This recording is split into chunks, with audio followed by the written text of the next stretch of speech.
Hello everyone, it's Shravan Kewal and welcome back to my channel. So today I am here presenting you the fourth episode of our series, and it is going to be the last episode in the sense like it's going to be the last episode for our chapter life processes. ठीक है, आखिरी भाई आखिरी topic है ये हमारे chapter का life process का।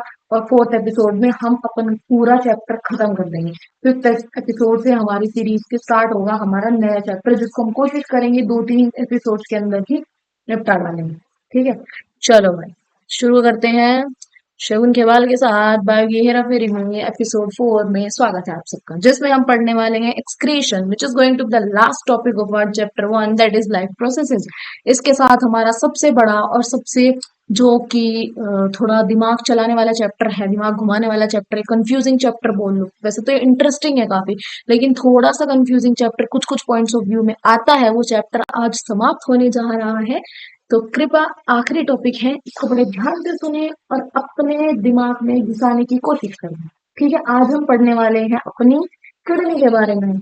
किडनी, ठीक है, देखते हैं भाई आज ये किडनी क्या चीज है, इसको आज निपटा डालते हैं। चलिए जी शुरू करते हैं अपन का एपिसोड 4। चलो भाई, किडनी है। किडनी हमें पता है क्या होता है भाई, ये एक ऑर्गन है। साधारण सी बात है, हमें पता है किडनी क्या है, एक ऑर्गन है। तो ये किडनी जो है भैया एक ऑर्गन है। इसका काम क्या है, कोई ये बताए? किडनी का बेसिकली काम होता है क्या करना? यूरिन प्रोड्यूस करना, मतलब कि गंदगी को बॉडी से बाहर फेंकना। ये है हमारी किडनी का काम।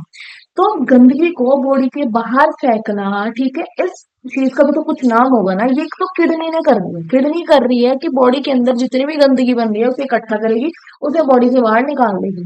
ठीक है, बट इस प्रोसेस को क्या बोलते हैं? इस कूड़ा करकट को इकट्ठा करना और बाहर फेंकना, इस प्रोसेस का नाम होता है एक्सक्रीशन। ठीक है, अब क्वेश्चन ये आता है कि कूड़ा करकट आया कहाँ से? सबसे बड़ी बात, बॉडी के अंदर। हमारी बॉडी तो मतलब ऐसे कैसे हो सकता है? जब तुम देखो, हमने क्या बोला, हम अपने घर में होली दिवाली पे सफाई करते हैं, हमने पढ़ा था उसे। तो सफाई जो हम करते हैं अपने घर में होली दिवाली पे, तो उसमें क्या होता है? गंदगी निकलती है, कूड़ा निकलता है, उसे हम क्या करते हैं? बढ़िया तरह से झाड़ू मारेंगे, पोछा मारेंगे, सारे कूड़े को इकट्ठा करके अपना फेंक देते हैं एक जगह, एक कोने में। ठीक है, या फिर रद्दी में दे देंगे या जो कुछ भी होगा। ठीक है, इसी तरह से हमारी जो बॉडी है वो हमारा क्या है? घर है। उसके अंदर भी कूड़ा करकट होगा। कूड़ा करकट हुआ कैसे? सबसे पहले कूड़ा करकट कैसे होता है? हमने अब तक क्या पढ़ा भाई? डाइजेशन पढ़ा। हमने खाना खाया और उसको पचाया। खाना खाते हैं, पचाते हैं, तो कुछ ना कुछ वेस्ट भी तो बनता है ना। जैसे मम्मी ने किचन में खाना बनाया, तो क्या करेगी मम्मी? आलू छीलेगी और भाई चावल बनाएगी। ठीक है, और टमाटर छीलेगी, प्याज छीलेगी, तो वो जो छिलके निकलते हैं वो क्या है? वो कूड़ा है। ये तुम उसे भी खा लेते हो, कूड़ा है ना। इसी तरह जब हमारे घर में, हमारे किचन में कूड़ा इस तरह से छोटी छोटी चीजों से निकल रहा है, तो सेम तरीके से हमारी बॉडी के अंदर दुनिया भर की रिएक्शन चल रही है, दुनिया भर का काम हमारी बॉडी कर रही है। लीवर अपने काम में लगी पड़ी है, दिमाग अपना काम कर रहा है, जो किडनी है वो अपने कुछ अलग ही कर रही है, उसके अलग टंटे चल रहे हैं। ठीक है, हमारा जो क्या बोलते हैं गोल ब्लैडर है वो अपने अलग टंटे कर रहा है। सब अपने अपने में लगे पड़े हैं, फेफड़े कुछ कर रहे हैं, दिल कुछ कर रहा है। तो सब थोड़ा थोड़ा थोड़ा थोड़ा कहीं ना कहीं से कूड़ा इकट्ठा होता चला जाता है। ठीक है, हर जगह में कुछ ना कुछ बन रहा है, तो कुछ ना कुछ कूड़ा निकलेगा ही निकलेगा। तो इस कूड़े को बॉडी के बाहर फेंकने के प्रोसेस को बोलते हैं एक्सक्रीशन। अब अगर तुमसे कोई पूछे कि कूड़ा आया कहाँ से, कूड़ा भैया हमारी बॉडी के हर एक ऑर्गन में कुछ ना कुछ रिएक्शन होए जा रही है, कुछ ना कुछ प्रोसेस होए जा रहा है, जिसकी वजह से कूड़ा इकट्ठा होता रहता है। और उसी कूड़े को बाद में हमें बॉडी के बाहर फेंकना है, तो उस प्रोसेस को बोलते हैं एक्सक्रीशन। ये तो हमने अपने बॉडी के हिसाब से बात कर ली कि हमारी बॉडी के हर एक ऑर्गन में कुछ ना कुछ चोचला चल रहा है, कुछ ना कुछ टंटे होए जा रहे हैं, जिसकी वजह से कूड़ा बने जा रहा है। वो कूड़े को हम फिर इकट्ठा करते हैं एक जगह, बाहर फेंक देते हैं। ठीक है, अब क्या है? प्लांट है। प्लांट के अंदर कूड़ा कहाँ से है? प्लांट तो चलता भी नहीं, अपनी जगह पे रहता है, हिलता भी नहीं, उसके अंदर कूड़ा कहाँ से आता है? प्लांट पड़े ही ना चलता हो ना हिलता हो, लेकिन प्लांट खाना तो बनाता है ना। जैसे हमारी किचन में खाना बनता है, हमारी किचन हिलती थोड़ी ना अपनी जगह से। किचन तो, रसोई तो भाई एक जगह है, घर में फिक्स है, वहीं पे खाना बन रहा है रोज सुबह शाम। ठीक है, इसी तरह से जो प्लांट है बेचारा वो भी नहीं हिलता, उसकी रसोई भी फिक्स है एक जगह पे, उसकी किचन एक जगह पे फिक्स है, और वो अपनी किचन में खाना बना रहा है। उस खाने बनाने के प्रोसेस को फोटोसिंथेसिस बोल दिया बस, क्योंकि वो पेड़ के अंदर हो रहा है इसलिए उसे फोटोसिंथेसिस बोल देता है। तो उसमें भी तो खाना बनाने में कुछ ना कुछ कूड़ा निकलता है। कूड़ा क्या निकलता है उसमें? उसमें कूड़ा निकलता है, गैसेस निकलती हैं बहुत सारी। ठीक है, कुछ पानी निकलता है जो कि ज्यादा इस्तेमाल का हमारा नहीं होता, मतलब प्लांट के ज्यादा यूज का नहीं होता। ठीक है, तो ये जो गैसेस निकलती हैं, जैसे कि ऑक्सीजन हो गया, ऑक्सीजन प्लांट के लिए तो कूड़ा ही है, हमारे लिए तो फायदे का है, लेकिन प्लांट के लिए तो वो वेस्ट है। तो ये जो गैसेस वगैरह प्लांट निकालता है फोटोसिंथेसिस में, ये उसके लिए कूड़ा होता है। समझ गए? इस तरह से हमारे लिए बॉडी का वेस्ट अलग है, कूड़ा करकट अलग है, प्लांट के लिए कूड़ा करकट अलग है। सिंपल। अब कुछ प्राणी ऐसे होते हैं, जैसे कि हमने पढ़ा, किसके बारे में पढ़ा, हमने पढ़ा था अमीबा के बारे में। अमीबा क्या है, सिंगल सेल वाला होता है, एक ही सेल होता है, बेचारे के अंदर टूटा फूटा सा न्यूक्लियस है, और कोई ऑर्गेनेल इसके अंदर होती ही नहीं। बेचारा खाना बनाने के लिए अपने आप को ही तोड़ मरोड़ लेगा खाना खाने के लिए, और सूडोपोडिया बना के खाने को अंदर धकेल लेगा, आ जा भैया, आ जा मेरी उसमें, आ जा मेरी गाड़ी में बैठ जा, खाने को लेगा और खा लेगा। ये करता है बेचारा अमीबा, क्या ही करे, सिंगल सेल का प्राणी क्या ही कर सकता है, कुछ नहीं कर सकता। अब क्या है भैया, बहुत सारे हार्मफुल वेस्ट होते हैं, जैसे कि यूरिया, कार्बन डाइऑक्साइड, कुछ सॉल्ट्स होते हैं। ये जो यहाँ सॉल्ट लिखा है, इसका मतलब तुम्हारे घर का नमक नहीं है। ये सॉल्ट का मतलब होता है आयंस, कैल्शियम के आयन, मैग्नीशियम के आयन, ठीक है, पोटेशियम के आयन, ये सब कुछ ये है यहाँ पे सॉल्ट का मतलब। कभी तुम इसे अपने रसोई का नमक समझो, नमक अलग है भैया, ठीक है। तो ये सब क्या है, ये सब वेस्ट मटेरियल है। तो ये सारे वेस्ट मटेरियल हमें अपनी बॉडी के बाहर फेंकने हैं, क्योंकि अगर ये हमारी बॉडी के अंदर इकट्ठे होते रहे, क्या करेंगे, बॉडी की पीएच चेंज कर देंगे। बॉडी की पीएच, ब्लड की पीएच चेंज हो गई तो भैया इंसान टैब हो जाएगा, बहुत सारी बीमारी हो जाएंगी बॉडी के अंदर। लिवर अच्छे से काम नहीं करेगा, किडनी अच्छे से काम नहीं कर पाएगी, अगर ये सारा वेस्ट बॉडी के बाहर नहीं निकला, और बीमारियां होनी शुरू हो जाएंगी। इसलिए इस खतरनाक वेस्ट को बॉडी से बाहर निकालना जरूरी होता है। और इस प्रोसेस को कौन करता है, हमारी किडनी करती है। ठीक है, इस काम को कौन करता है, हमारी किडनी करती है। अब क्या है, हमारे अंदर तो हमने तो देख लिया, ठीक है भाई, हमारे अंदर एक अलग सिस्टम दे दिया भगवान ने, ठीक है। लेकिन बाकी के जो ऑर्गेनिज्म है, हम तो इंसान है, हमारे अंदर ठीक है, बाकी के जो ऑर्गेनिज्म है, जैसे कीड़े हो गए, इंसेक्ट हो गए, ठीक है, फिशेज हो गई, और बर्ड्स हो गई, ठीक है, और बाकी जो अमीबा हो गया, पैरामीशियम हो गया, इनके अंदर वेस्ट कैसे बाहर निकलता होगा। कूड़ा तो हर जगह बन रहा है, हर एक चीज में कूड़ा बन रहा है, चाहे प्लांट हो, चाहे इंसान हो, चाहे चिड़िया हो, कुछ भी हो, कोई भी ऑर्गेनिज्म हो, कोई भी जानवर हो, हर जानवर के अंदर बॉडी में काम चलता रहता है, कुछ ना कुछ कूड़ा बनता रहता है। उसे बाहर निकालने का तरीका जो है ना, वो सबका अलग अलग है। अब देखो, हम पढ़ते हैं ऑर्गेनिजम्स के अंदर कैसे होता है। अब हमने अमीबा के बारे में पढ़ा था कि अमीबा भैया खाना कैसे खाता है, कैसे पचाता है, कैसे लेता है, ये सब पढ़ लिया था हमने। अमीबा के अंदर क्या होता है, वैक्यूल होता है। हमने जब एक वो पढ़ा था अमीबा के अंदर न्यूट्रिशन, तो हमने देखा था अमीबा के अंदर होता है फूड वैक्यूल, जिसके अंदर वो बाहर से खाने को उठाएगा और अपने अंदर उस फूड वैक्यूल के अंदर खाने को डाल देगा। उसी तरीके से अमीबा के अंदर एक और वैक्यूल होता है, कॉन्ट्रेक्टाइल वैक्यूल। ये क्या करता है, अमीबा ने बाहर से खाना लिया, खाने को खाया, उस खाने में जो काम की चीज थी उसने वो सब खा ली, लेकिन जो थोड़ी बहुत गंदगी थी, या उसके खाने का के लिए वो चीज नहीं थी, या उसके लायक वो चीज नहीं थी, जो बेकार की चीज थी, वो क्या कर देता है, उस चीज को उठाता है और अपने अंदर ही जो एक और वैक्यूल है जिसका नाम कॉन्ट्रेक्टाइल वैक्यूल है, उसमें भेज देगा। कॉन्ट्रेक्टाइल को बोलेगा कि तू एक काम कर बे, तू इसे, ये जो गंदगी है, इस गंदगी को पकड़ और बाद में से बॉडी से बाहर फेंक दे, अभी अपने पास रख ले। तो कॉन्ट्रेक्टाइल वैक्यूल का क्या काम होता है, अमीबा के अंदर जो वेस्ट मटेरियल है उसे इकट्ठा करना और बाद में उसे बॉडी के बाहर फेंक देना। वेस्ट मटेरियल में पानी भी हो सकता है, सॉल्ट्स भी हो सकते हैं, या उसने बाहर से जो खाना लिया उसमें कोई गंदगी हो वो भी हो सकती है, ठीक है। और खाना स्टोर करने के लिए कौन सा वैक्यूल होता है, फूड वैक्यूल। और खाने में और वेस्ट स्टोर करने के लिए कौन सा होता है, कॉन्ट्रेक्टाइल वैक्यूल। इसी तरह से दूसरा प्राणी आता है जी अपन का पैरामीशियम। पैरामीशियम के अंदर भी क्या होता है, सेम कॉन्ट्रेक्टाइल वैक्यूल प्रेजेंट होता है, जो क्या करता है, फालतू के कूड़े करकट को इकट्ठा करके बाकी बाद में बॉडी से बाहर फेंक देगा। दूसरा जो पैरामीशियम करता है, डिफ्यूजन करता है। डिफ्यूजन हमने पढ़ा था, किसी भी चीज का ज्यादा से कम की तरफ जाना, उसे क्या बोलते हैं, डिफ्यूजन बोलते हैं। पैरामीशियम के अंदर भी जब बहुत ज्यादा वेस्ट इकट्ठा हो जाता है, वो क्या करता है, उस वेस्ट को अपनी बॉडी के बाहर फेंक देता है इस डिफ्यूजन के प्रोसेस से। तो पैरामीशियम के पास दो तरीके होता है, एक कॉन्ट्रेक्टाइल वैक्यूल, दूसरा डिफ्यूजन, जिसकी मदद से वो क्या करता है, बॉडी के अंदर से जितना भी वेस्ट है उसे बाहर फेंक देगा। लेकिन अमीबा के पास सिर्फ एक तरीका होता है, वो होता है कॉन्ट्रेक्टाइल वैक्यूल, गंदगी को इकट्ठा करने का और उसे बाद में बाहर फेंक देने का। तीसरा अपन के पास आता है जी अर्थवॉर्म। ठीक है, अर्थवॉर्म इसे क्या बोलते हैं, फार्मर्स फ्रेंड बोलते हैं, पढ़ा होगा कहीं 8th क्लास में, 7th 8th 9th में कहीं। इसके पास क्या सिस्टम है कूड़ा बाहर फेंकने का, इसके पास होता है नेफ्रीडिया। नेफ्रीडिया क्या क्या करता है, वेस्ट को इकट्ठा करता है, एक तरह का छोटा मोटा ऑर्गन ही होता है जिसका क्या काम होता है, बॉडी के बाहर वेस्ट को फेंक देना। ये सिर्फ अर्थवॉर्म के अंदर तुम्हें देखने को मिलेगा, नेफ्रिडिया। ठीक है। फिर होता है जी हमारे इंसेक्ट, जो कीड़े होते हैं, छोटे मोटे कीड़े हो गए हमारे, ठीक है, मच्छर हो गए और छोटे मोटे जो कीड़े होते हैं, उनके अंदर होता है मेलपीजियन ट्यूब्यूल्स। मेलपीजियन ट्यूब्यूल्स ऐसे छोटे छोटे ट्यूब जैसे स्ट्रक्चर होता है। इनका काम होता है पूरी बॉडी के अंदर जितना भी वेस्ट है, नाइट्रोजनस वेस्ट है। नाइट्रोजनस वेस्ट क्या होता है? नाइट्रोजनस के अगर तुम इस शब्द को तोड़ो तो ये क्या है, इसमें नाइट्रोजन और प्लस अस, दो शब्दों से मिलकर बना है। मतलब कि जो भी कूड़ा करकट है उसमें नाइट्रोजन प्रेजेंट है, समझ रहे हो? तो वो कूड़ा करकट जिसके अंदर नाइट्रोजन प्रेजेंट होगी उस वेस्ट को हम बोलते हैं नाइट्रोजनस वेस्ट। इसका उदाहरण है, इसका एग्जाम्पल है यूरिक एसिड। ये यूरिक एसिड, तो जो इंसेक्ट होते हैं, कीड़े होते हैं, उनकी बॉडी में जो वेस्ट स्टोर होता है वो कौन सा होता है? Nitrogenous waste. बोले तो उस वेस्ट के अंदर नाइट्रोजन होता है।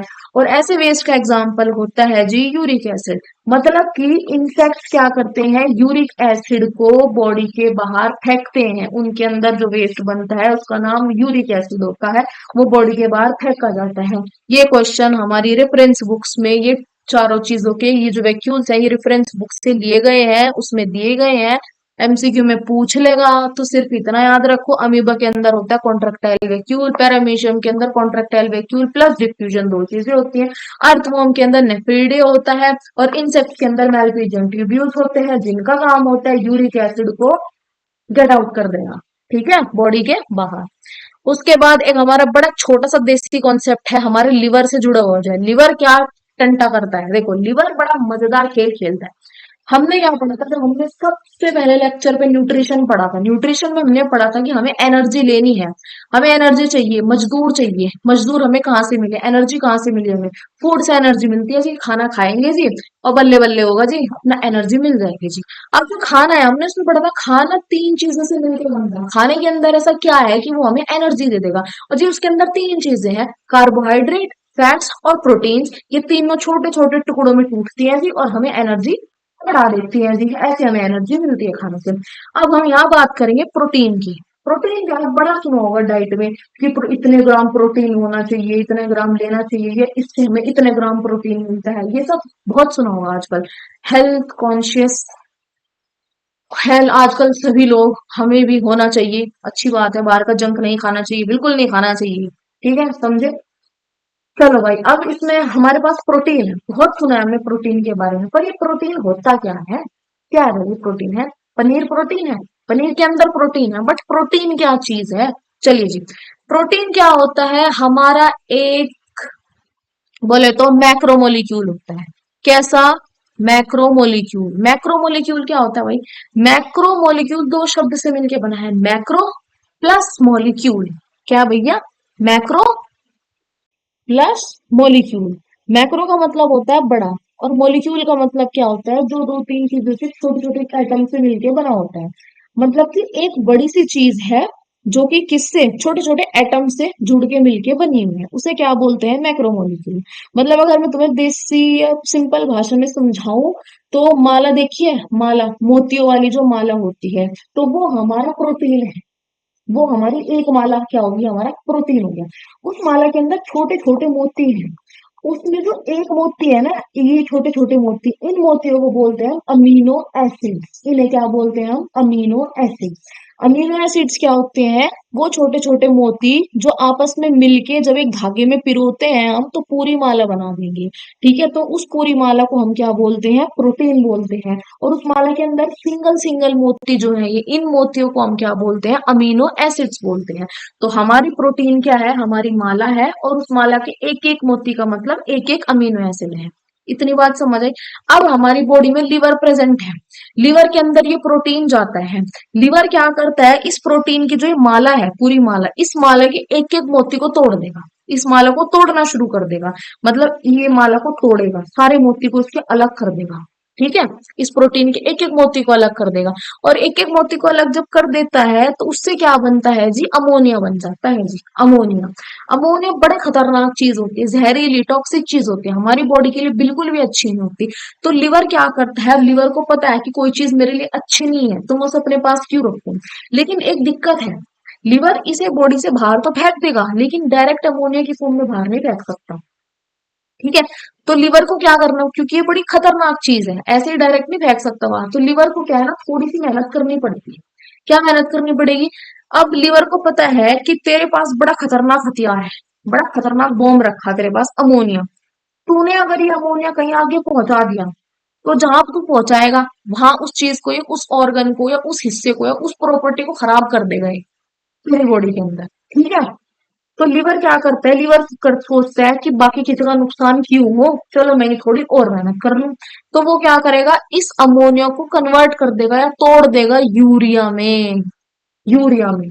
तो थोड़ी सी मेहनत करके लीवर बेचारा थोड़े बहुत धक्के खा के, ताकि किसी और इंसान को दिक्कत ना हो, मतलब कि किसी और बॉडी ऑर्गन को दिक्कत ना हो, इस अमोनिया जो इसके अंदर बनी है, इस अमोनिया को यूरिया में बदल देता है। ठीक है। और ये जो यूरिया है, ये हमारी बॉडी के लिए बहुत ही कम खतर, मतलब टॉक्सिक होता है, ज्यादा नुकसान नहीं पहुंचाती यूरिया। और ये यूरिया फिर हमारी बॉडी बड़े आराम से जो है यूरिन के जरिए, पेशाब के जरिए बाहर निकाल देती है।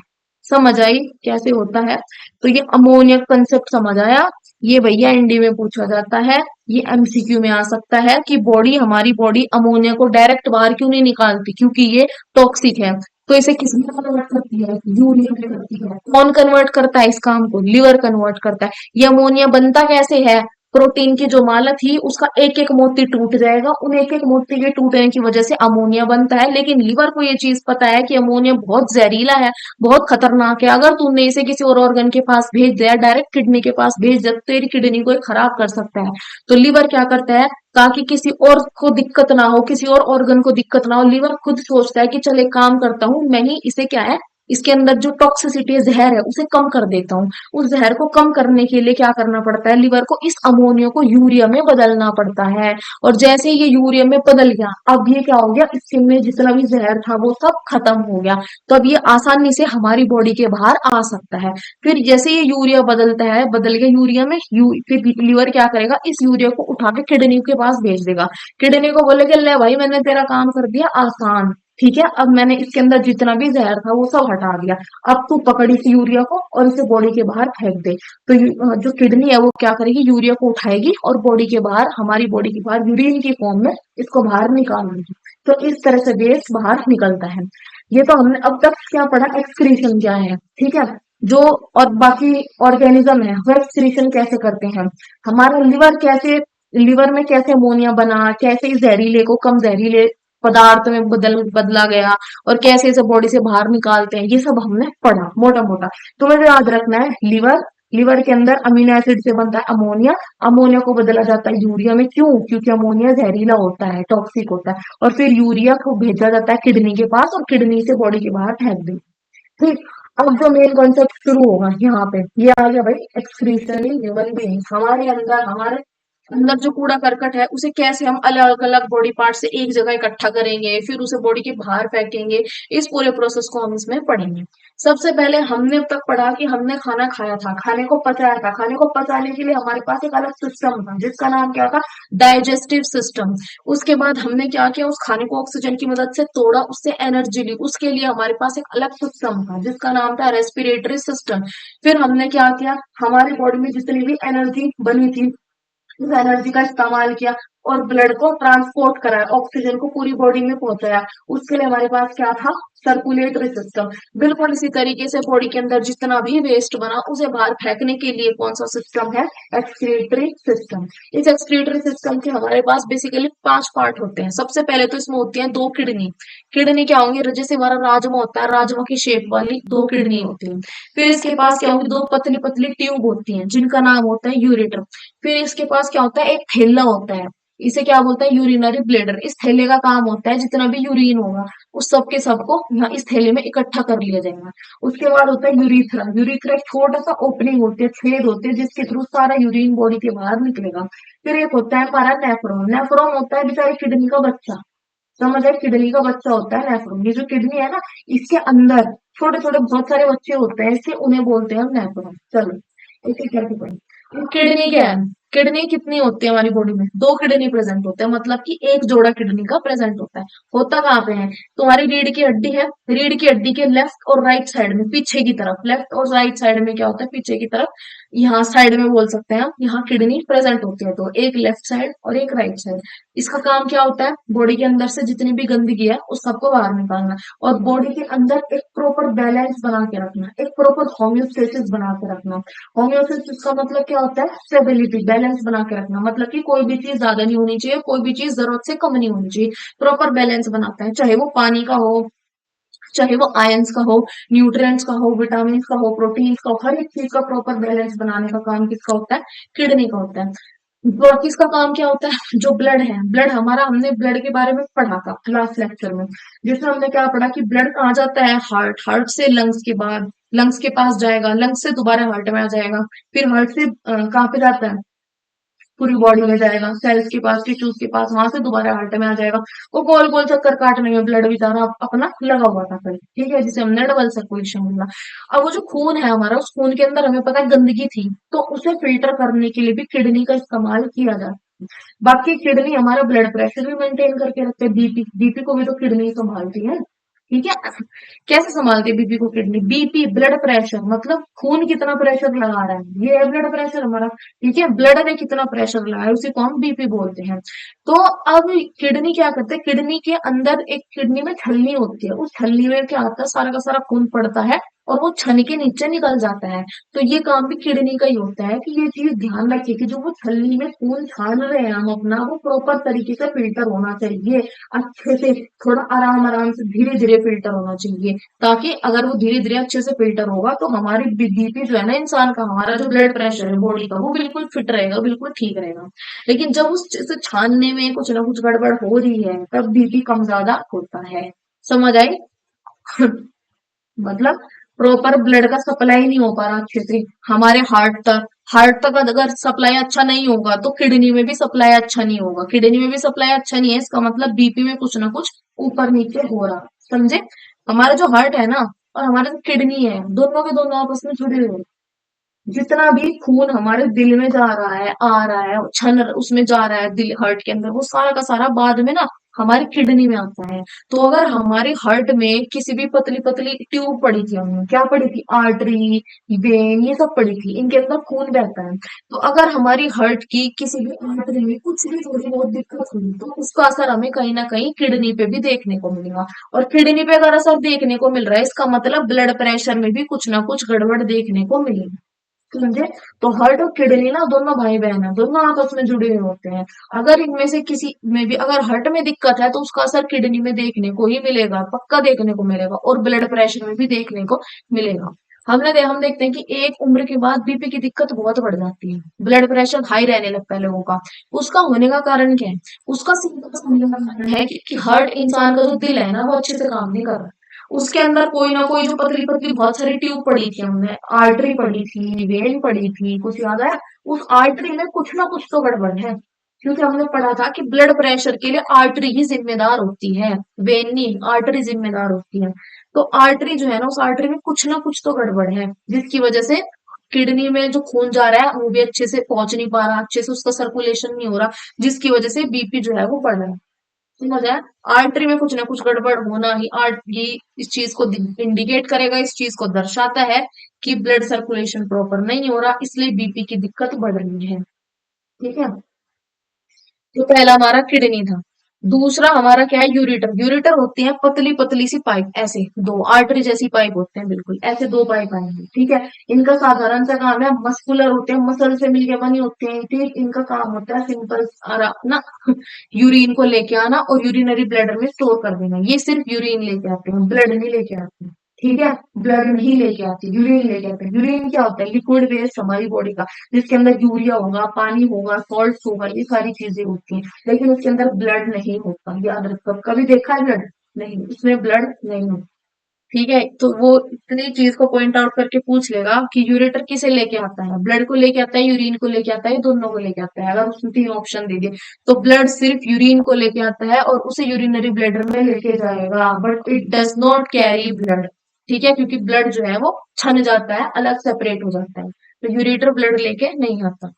फिर है urinary bladder. Urinary bladder simple सा बिल्कुल एक बैग लाइक थैले के जैसा स्ट्रक्चर होता है, जिसके अंदर जो यूरिटर से ब्लड आया वो सब का सब इसके अंदर स्टोर हो जाएगा। कब तक स्टोर रहेगा? जब तक इस खोपड़े से सिग्नल नहीं आता कि भाई अब टाइम हो गया, इसे बाहर निकाल लो, तब तक वो उसके अंदर स्टोर रहता है।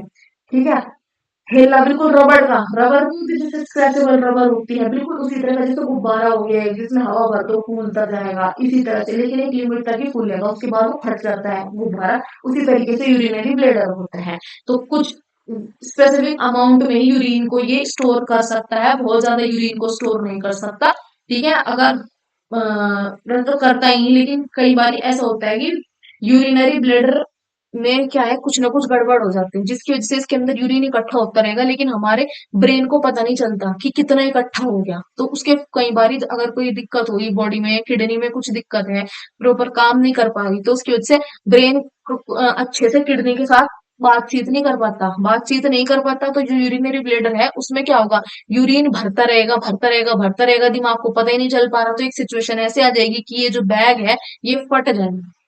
ठीक है। समझ आया? तो ये कंडीशन कब आती है, जब कुछ ना कुछ किडनी में दिक्कत हो, कि कुछ ना कुछ बीमारी हो, उस केस में देखने को मिल जाएगी आपको। फिर एवरेज कितना, 300 से 500 ml यूरिन हमारा यूरिनरी ब्लैडर स्टोर कर पाता है। एवरेज है इतना, 300 से 500 ml यूरिन हमारे यूरिनरी ब्लैडर स्टोर कर पाता है। ठीक है, एक बारी में। उससे ज्यादा नहीं कर पाता, इतना ही करेगा, एवरेज है। ठीक है, इतना मान लो। फिर है यूरिथ्रा। यूरिथ्रा क्या होता है, छोटी सी ओपनिंग होती है जिसके थ्रू यूरिन बाहर निकलता है, सिंपल। ठीक। अब हमें यहाँ पे एक एनडी में पूछा जाने वाला एक क्वेश्चन है। इसमें क्या है भाई, दो इंसान हैं, एक होता है हमारे पास मेल, एक होते हैं हमारे पास फीमेल। ठीक है। दोनों के पास अपनी अपनी किडनी है, दोनों के पास अपना अपना यूरिटर है, यूरिनरी ब्लेडर है, यूरिथ्रा है, सब कुछ है, सब होता है सिस्टम। ठीक है। अब हमें एक चीज पता है कि जो स्पम्स हैं वो किसके अंदर बनते हैं, वो मेल के अंदर बनते हैं, फीमेल के अंदर नहीं बनते हैं। ठीक है। फीमेल के अंदर क्या बनते हैं, एग बनते हैं। क्या बनते हैं, एग बनते हैं। ये हम अपने अगले चैप्टर में पढ़ेंगे। अभी बस इतनी बात याद रखो कि जो स्पम्स होते हैं वो मेल के अंदर बनते हैं, और एग जो होते हैं वो फीमेल के अंदर बनते हैं। तो अब क्या है ना, यूरिटर है, फिर यूरिनरी ब्लेडर है, फिर यूरिथ्रा है। तो मेल के अंदर जो यूरिथ्रा है ना, इस यूरिथ्रा से क्या निकलता है, स्पर्म भी निकलते हैं और साथ में यूरिन भी निकलती है। तो यूरिथ्रा एक बिल्कुल कॉमन रास्ता है, एक ऐसा कॉमन रास्ता है जिसमें को स्पर्म्स भी निकलेंगे और यूरिन भी निकलेगा मेल्स के अंदर। लेकिन फीमेल के अंदर यूरिथ्रा में से सिर्फ क्या निकलता है, यूरिन निकलता है, क्योंकि फीमेल के अंदर स्पर्म होते ही नहीं, तो निकलेंगे कैसे। तो उनके अंदर सिर्फ यूरिन निकलता है। एनडीए में पूछे जाने वाला क्वेश्चन है, बोर्ड्स में पूछे जाने वाला क्वेश्चन है, तो प्लीज कृपया इसे ध्यान दें, बाद में नहीं बोलना। पहले तो ये पता होना चाहिए कि स्पर्म्स बनते किसमें है, मेल्स के अंदर बनते हैं। तो स्पर्म के लिए, स्पर्म और यूरिन के लिए एक कॉमन रास्ता होता है मेल के अंदर, जिसको हम क्या बोलते हैं, यूरिथ्रा बोलते हैं। लेकिन फीमेल के अंदर यूरिथ्रा से सिर्फ और सिर्फ यूरिन निकलता है, बाकी कुछ नहीं निकलता। ठीक। फिर हमारा जो हमने बताया किडनी का बच्चा, किडनी के बच्चे को क्या बोलते हैं जी, नेफ्रॉन बोलते हैं जी। नेफ्रॉन का काम क्या होता है जी, ब्लड को छानना, ब्लड को जो खून है, खून के अंदर से सारी गंदगी को अलग कर देना, खून अलग बिल्कुल सेपरेट, और जो हमारी गंदगी है वो सारी की सारी अलग हो जाएगी। ठीक है।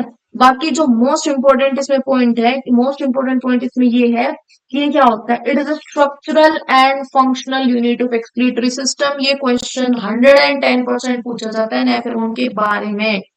It's the structural and functional unit of excretory system. समझ आई? बस इस पॉइंट को याद रखना, हर जगह क्वेश्चन पूछा जाएगा ये, हर जगह। ठीक है। अब इसका काम होता है ब्लड को छानना, फिर उसके अंदर जो अच्छी अच्छी चीजें हैं उन्हें ब्लड में से अलग निकाल लेना, और छानने के बाद ब्लड को अलग कर दिया, उसके अंदर की गंदगी अलग कर दी, जो काम की चीज थी वो उसमें से एब्जॉर्ब कर ली, और बाकी जो बचा कूड़ा करकट उसको हम क्या बोल देते हैं, यूरिन, उसे बॉडी से बाहर फेंक देना। ये नेफ्रॉन का काम होता है। और ये स्ट्रक्चरल एंड फंक्शनल यूनिट होता है, मतलब इसके बिना एक्सक्रीटरी सिस्टम चलेगा ही नहीं, क्योंकि एक्सक्रीटरी सिस्टम का 50% 60% काम ये अकेला करता है। हमारे पास दो किडनी है जी, एक किडनी के अंदर अप्रोक्सीमेटली 1 मिलियन, 1 मिलियन नेफ्रॉन होते हैं एक किडनी के अंदर।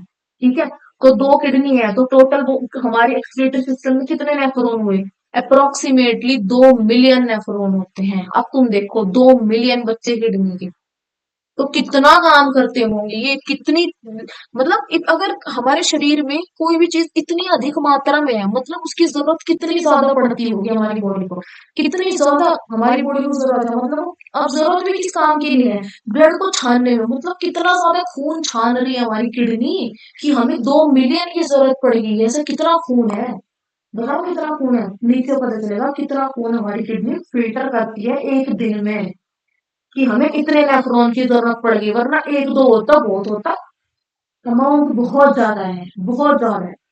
हमारी किडनी को इतना ब्लड फिल्टर करना पड़ता है एक दिन में कि बेचारे 2 मिलियन नेफ्रॉन की जरूरत पड़ रही है, समझ रहे हो। चलिए जी, अब ये जो यूरिन है ये बनता कैसे है, इस चीज को हम देखेंगे। यूरिन बनने वाले तो हम देखेंगे भाई यूरिन बनता कैसे है। सबसे पहले एक बारी थोड़ा नजर मार लेते हैं अपने उस पे, क्या है हमारा, ये देखो ये हमारा एक्सक्रीटरी सिस्टम। इसमें क्या है, ये हमारी दो किडनी है, समझ आई, किडनी, ये होते हैं जो पाइप है, ये होता है हमारा यूरेटर, ये जो है गुब्बारा, ये है यूरिनरी ब्लेडर, और ये जो है यहाँ पे वी शेप का स्ट्रक्चर, इसे क्या बोलते हैं हम, यूरेथ्रा। समझ आई, ये किडनी होती है। ये किडनी में ये देख रहे हो ये दो ट्यूब आ रही है, ऐसे ही दो ट्यूब जो है ये हमारी आर्टरी और वेन होती है। यहाँ क्या लिखा है, वेना कावा। वेना कावा कहाँ पड़ी थी, हार्ट में पड़ी थी। वेना कावा का क्या काम होता है, पूरी बॉडी से खून को कहाँ लेके आना, राइट वाले आर्टरियम में लेके आना। तो ये वेना कावा क्या करती है, यहाँ पे यहाँ से खून को लेके जाएगी कहाँ पे, उसमें हार्ट में, हार्ट के राइट आर्टरियम में। और ये कौन सा खून लेके जाती है, ये डीऑक्सीजनेटेड ब्लड, गंदा ब्लड लेके जाती है। वेना कावा हमेशा गंदा ब्लड लेके जाती है। कहाँ ले जाएगी, यहाँ से गंदे ब्लड को, ये लेके जाती है यहाँ से गंदे ब्लड को, कहाँ जी, हार्ट में लेके जाती है जी। और हार्ट से फिर वो ब्लड कहाँ जाता है, छन के लंग्स में जी, फिर वो वहां से साफ हो जाएगा। साफ होने के बाद फिर वो कहाँ जाएगा जी ब्लड, फिर वो ब्लड हमारा किधर आता है, हार्ट के दूसरे हिस्से में आता है, अच्छा ब्लड बन के, ठीक है। ऐसे चलता है, इतनी समझ रहा है। तो ये वेना कावा क्या है, इसका मतलब इससे साफ साफ पता चल रहा है यहाँ पे क्या है, वेना कावा, वेना कावा वाली ट्यूब है। इसका मतलब ये जो वेना कावा है एक तरफ तो हमारी किडनी से जुड़ी हुई है, और दूसरी तरफ ये वेना कावा हमारे कल पड़ा था हार्ट से जुड़ी हुई है। इसका मतलब हमारा जो दिल है और हमारी जो किडनी है ये दोनों आपस में इंटरकनेक्टेड होती हैं। अगर दिल में ब्लड का फ्लो में कुछ गड़बड़ है तो किडनी के अंदर भी ऑब्वियस सी बात है कुछ ना कुछ गड़बड़ देखने को मिलेगी, ब्लड प्रेशर में कुछ ना कुछ गड़बड़ देखने को मिलेगी ही मिलेगी। समझ रहे इतनी बात, ठीक है। अब देखते हैं भैया यूरिन का प्रोडक्शन होता कैसे है, यूरिन बन कैसे रहा है। ये रहा यूरिन फॉर्मेशन, ये रहा भाई हमारा यूरिन फॉर्मेशन। अब ये यूरिन बनी कैसे, ये कूड़ा करकट बना कैसे। सबसे पहली बात हमने पढ़ा किडनी है, किडनी के कितने बच्चे प्रेजेंट होते हैं, किडनी के हैं भाई 2 मिलियन बच्चे। अब इन जो बच्चे हैं इन बच्चों को क्या बोलते हैं हम, नेफ्रॉन बोलते हैं। यही तो सारा नेफ्रॉन है जो खेल खेलता है, ठीक है। ये जो बच्चे बड़े खतरनाक, बहुत शैतान, ये क्या करते हैं, पता भी नहीं चलेगा कब मेरे को यूरिन बना दिया और कब मेरे को उसे बाहर फेंक देंगे, इतने शैतान है, ठीक है। अब क्या है, हमने ये तो पढ़ लिया भाई कितने मिलियन है। अब देखो 3 तरीके होते हैं, ये क्या होता है, इनके पास 3 हथियार होते हैं। सबसे पहला अल्ट्रा फिल्ट्रेशन, दूसरा रीअब्जॉर्प्शन, तीसरा ट्यूबुलर सिक्रेशन। ये 3 हथियार होते हैं, इनके पास 3 हथियार चलाएंगे और फटाक से यूरिन को बना के बाहर फेंक देंगे, ठीक। सबसे पहला अल्ट्रा फिल्ट्रेशन, इस शब्द से ही साफ साफ पता चल रहा है, अल्ट्रा मतलब बहुत खतरनाक, बहुत ही हाई लेवल पे, फिल्ट्रेशन मतलब छानना, तो बड़ा सॉलिड और बड़ा हाई लेवल वाला है, छानते हैं, मतलब ब्लड को फिल्टर करेंगे। सबसे पहली बात, ब्लड कहाँ से आया, हमारा हार्ट था, मैंने बताया हार्ट और किडनी आपस में इंटरकनेक्टेड होते हैं। ब्लड कहाँ से आता है जी, हार्ट से ब्लड आता है जी, कहाँ पे, किडनी में आता है जी। और उसके बाद उस ब्लड के अंदर जितनी भी गंदगी है जी उस सबको इकट्ठी करी जाती है और बॉडी के बाहर फेंक दी जाती है। लेकिन ब्लड नहीं बाहर फेंका जाता, ब्लड जो है वो अलग हो जाएगा, उसके अंदर जितना भी वेस्ट है, वेस्ट बोले तो उसके अंदर पानी होगा फालतू का, उसके अंदर सॉल्ट्स होंगे फालतू के, उसके अंदर ग्लूकोज होगा, उस सबको अलग बाहर फेंक दिया जाता है, जो भी गंदगी होगी फालतू की, ठीक है। लेकिन ब्लड को नहीं फेंका जाता, ये बात भी याद रखना। कभी तुम सोचो ब्लड छान रहे तो ब्लड ही तो निकलेगा छन्नी में को, नहीं ऐसा नहीं होता, ठीक। अब क्या है, अल्ट्रा फिल्ट्रेशन में सबसे पहले हमारा हार्ट होता है, हार्ट से ब्लड आता है, वो ब्लड क्या होता है, अब उस ब्लड को किडनी के पास आया। किडनी हमारी कैसी है, किडनी हमारी जी कुछ इस तरह की है जी, ऐसी ऐसी किडनी है। किडनी के पास आता है ब्लड, ये था जी हमारा हार्ट, ऐसे बना दिया मैंने हार्ट, ठीक है। इस हार्ट से क्या आता है जी, ब्लड आता है ऐसे किडनी के अंदर चला जाएगा। किडनी के अंदर अंदर जाके बहुत गहराई में जाके क्या प्रेजेंट है, नेफ्रॉन, किडनी के बच्चे प्रेजेंट है। अब वो ब्लड कहाँ पहुंच गया जी, किडनी के बच्चे के पास पहुंच गया। किडनी के बच्चे का डायग्राम हम आपको दिखाते हैं जी। किडनी के बच्चे का डायग्राम होता है जी ये अब ब्लड कहाँ पहुंच गया जी, यहाँ पहुंच गया ब्लड, ऐसे पहुंच गया। अब पहले स्टेप है अल्ट्रा फिल्ट्रेशन, मतलब जी ब्लड को छानना है। अब ब्लड को जब यहाँ ब्लड पहुंचा, अब यहीं पे छान देंगे उसे। अब छानने के लिए हमें क्या चाहिए, घर में चाय बनती है, चाय को छानने के लिए क्या चाहिए होती है, हमें छलनी चाहिए होती है। बिल्कुल इसी तरीके से किडनी का जो बच्चा है नेफ्रॉन है, उसके पास भी एक छलनी होती थी। अब छलनी क्या है उसकी, ये रही उसकी छलनी, उसकी छलनी का नाम होता है ग्लोमेरुलस। और छलनी है, अब हम किस चीज को छानते हैं तो नीचे दूसरा बर्तन रखेंगे ना, चाय छानेंगे, क्या करेंगे हम, हाथ में चाय वाला बर्तन लेंगे, दूसरे हाथ में छलनी लेंगे, नीचे कप रखा होगा और ऐसे छानेंगे। ये तो प्रोसेस होता है बिल्कुल सेम तरीके से। इधर से क्या आया जी, ब्लड आया, हमारे दिल से ब्लड आया, हार्ट से ब्लड आया जी, यहाँ पहुंचा जी ब्लड। अब हमने क्या लगा दी, यहाँ छलनी लगा दी और नीचे हमने रख दिया कप। इस कप का नाम होता है जी बोमेन्स कैप्सूल। क्या है इसका नाम, बोमेन्स कैप्सूल। और छलनी का नाम होता है जी ग्लोमेरुलस। और ये किसका हिस्सा है भैया, ये नेफ्रॉन का हिस्सा है। नेफ्रॉन और किडनी, अगर दो ऑप्शन दे दे तो ये हिस्सा किसका है, नेफ्रॉन का हिस्सा है, ये नेफ्रॉन का पार्ट होता है। क्योंकि मैंने बताया कि ब्लड हमारे हार्ट से आता है, किडनी के अंदर घुसता है और किडनी के अंदर भी कहाँ घुसेगा, बिल्कुल उसका जो नेफ्रॉन है उसका जो बच्चा है उसके अंदर ब्लड जाता है। और ये हम अब उस बच्चे के बारे में पढ़ा है कि वो बच्चा क्या हरकत करता है, तीन हरकतें करता है वो। सबसे पहली होती है जो हमारी अल्ट्रा फिल्ट्रेशन। सिंपल सा स्टेप है, क्या याद रखना है कि हार्ट से ब्लड आता है, उसके बाद वो ग्लोमेरुलस जो कि छलनी है, उस छलनी में चला जाता है और छलनी से फिर वो ब्लड क्या होगा, छन जाएगा और छनने के बाद कप के अंदर आ जाएगा। उस कप का नाम क्या है जी, बोमेन्स कैप्सूल। छन गया। अब छनने में क्या क्या आया हमारे पास, सबसे पहली बात हमारे पास था क्या, हमारे पास जी ब्लड था। ठीक है, उस ब्लड के अंदर क्या था, हमने पढ़ा था कल की ब्लड की कंपोजिशन क्या होती है। ब्लड के अंदर जी प्लाज्मा था, पढ़ा था। और क्या था जी, पानी भी था जी, 6 से 8% प्रोटीन भी थे जी।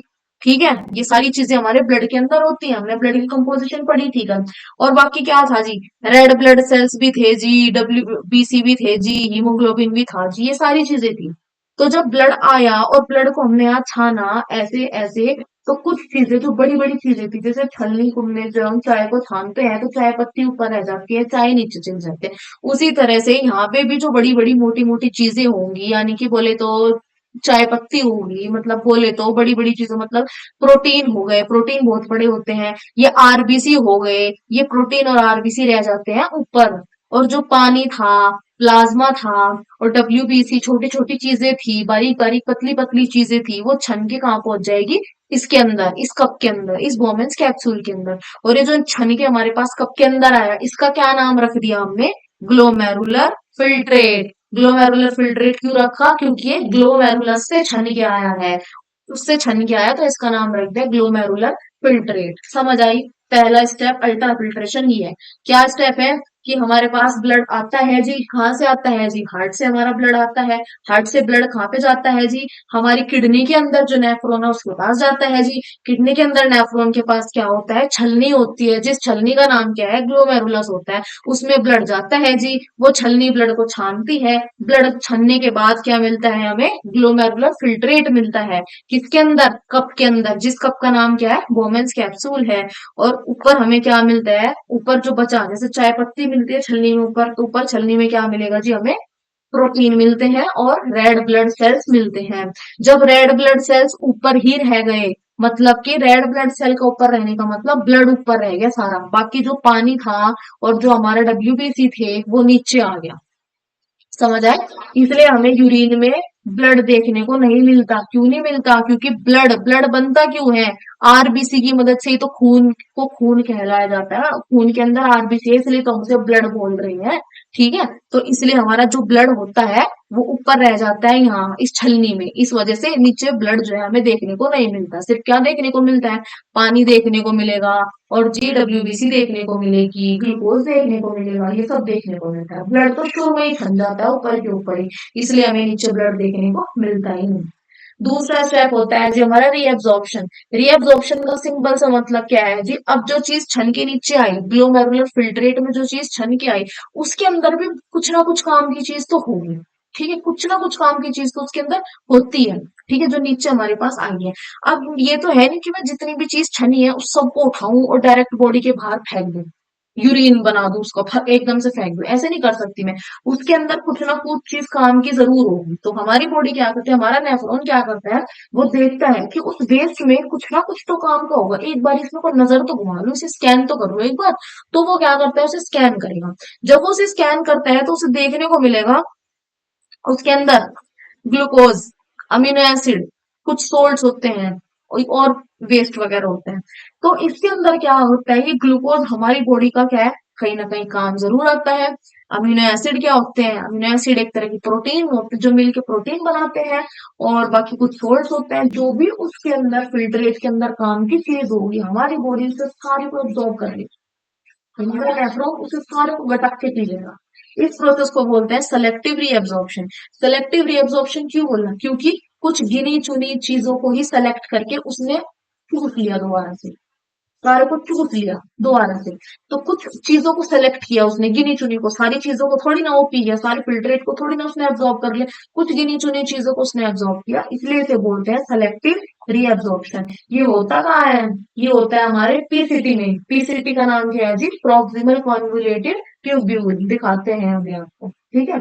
ये देखो, ये क्या थी, वो छलनी वाला हिस्सा था। छलनी वाला हिस्सा यहाँ से छन गया, छनने के बाद जो भी हमारे पास आए वो ऐसे ऐसे चलते हैं, ऐसे ऐसे जाएगा, ऐसे यूं यूं यूं, ऐसे। ये जो पूरा पाथवे है ना, इसमें ऐसे ऐसे ऐसे ऐसे जाता है, वो ये चल रहा है, ठीक है।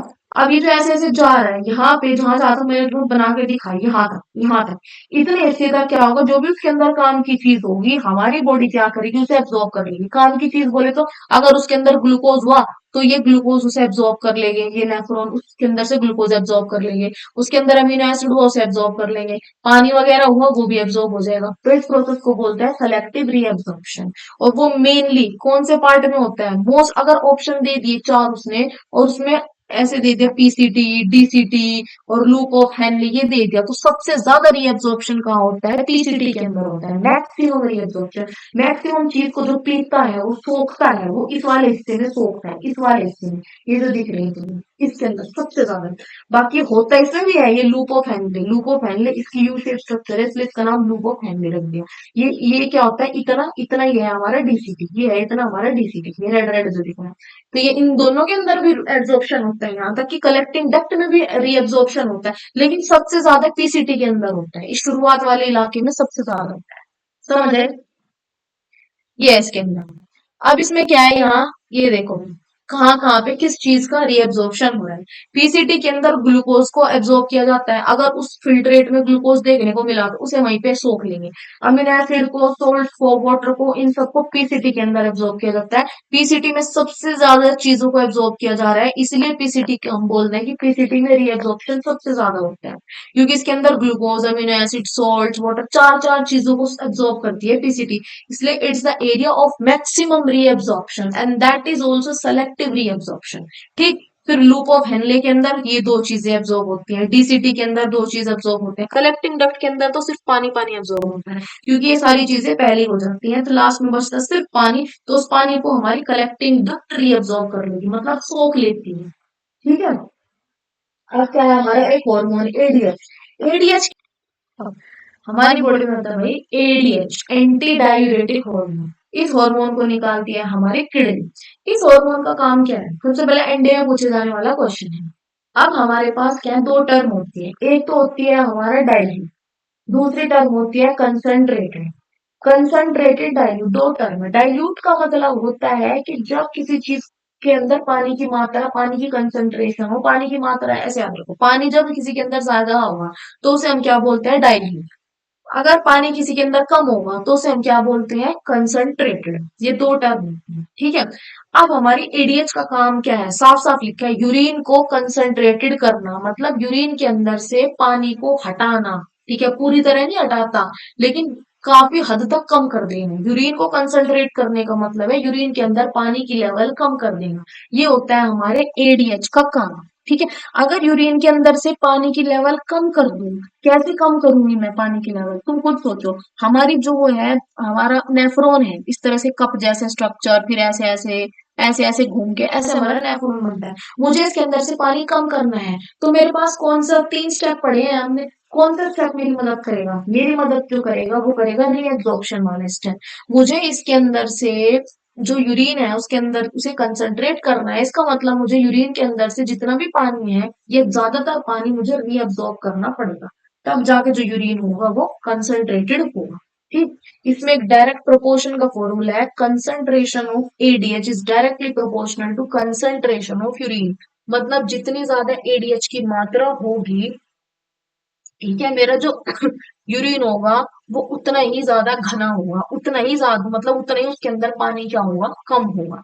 जितना ज्यादा एडीएच मेरा होगा कंसंट्रेशन, जितनी ज्यादा मेरी किडनी एडीएच बनाएगी, मेरा यूरिन जो है उतना ही ज्यादा कंसंट्रेटेड होगा। तो मतलब कंसंट्रेटेड होने का मतलब उसके अंदर पानी उतना ही कम होगा। समझ आ रही बेसिक सी बात? कंसंट्रेटेड शब्द को याद रखो बस। कंसंट्रेटेड का सिंपल सा मतलब है पानी की मात्रा कम करना। एडीएच मेरा जितना ज्यादा होगा, मेरे यूरिन के अंदर पानी की मात्रा उतनी ही कम होगी, और पानी की मात्रा कम होने का मतलब वो उतना ही ज्यादा कंसंट्रेटेड होगा। ये एनडी में पूछे जाने वाला डायरेक्ट क्वेश्चन है, और बोर्ड से आएगा, एग्जाम्पलर में दिया हुआ है, चेक करना। जितना कम एडीएच, जितना कम एडीएच मतलब एडीएच कम बन रहा है, अगर एडीएच कम बन रहा है इसका मतलब मेरे यूरिन के अंदर पानी क्या है, ज्यादा है। इतना याद रखो। क्योंकि एडीएच का काम ही होता है पानी को कम करना। अगर एडीएच कम बन रहा है मतलब कि पानी क्या है, पानी जो है यूरिन के अंदर वो ज्यादा है।